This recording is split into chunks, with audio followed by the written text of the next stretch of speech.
السلام عليكم ورحمة الله وبركاته.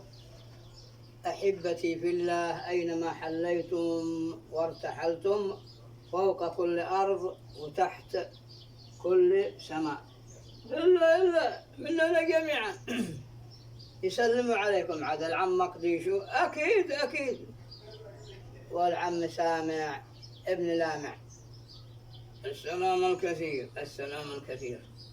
هل فتحت الرابط اللي أرسلنا لكم به قبل كم يوم، ولا ما فتحته ولا تسمعت ولا تبغى دين؟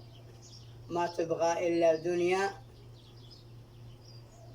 يا دنيا يا دنية، غري غيري طلقتك 3. كان يقولها علي بن أبي طالب كرم الله وجهه وكرم الله وجوه صحابة رسوله صلى الله عليه وسلم أجمعين. إلا أكيد. أيوة أكيد. فشيخنا الفاضل هذا يقول حاجة الأمة إلى العود لدراسة كتاب الله، كما ذكرنا أول وكما قلنا. المهم اسمعوا وعوا. إيش اسمعوا وعوا؟ اسمعوا بآذانكم، وعوا في مخكم، ووعوا في قلوبكم. الله لا إله إلا الله. اسمعوا وعوا. كنا نسمعها إذا جاء أمر من ولاة الأمور في سابق العصر والزمان. ما كان طبعا في زي الحين من ضمن التواصل الاجتماعي أو هذا، لكنه يجي في حفل أو في سوق أو في أي مكان مجتمع وينادي أيها الناس اسمعوا وعوا، أيها الناس اسمعوا وعوا، يكررها 3 مرات. الله لا إله إلا الله.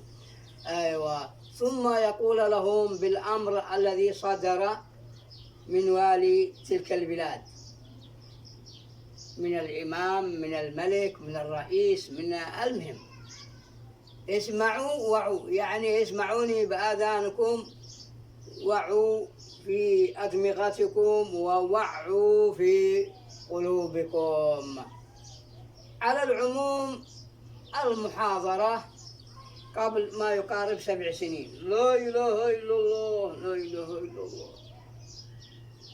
لفضيلة الشيخ العلامة الأديب المربي المفكر الإسلامي الحبيب أبو بكر بن علي العدني المشهور رحمه الله برحمته الواسعة.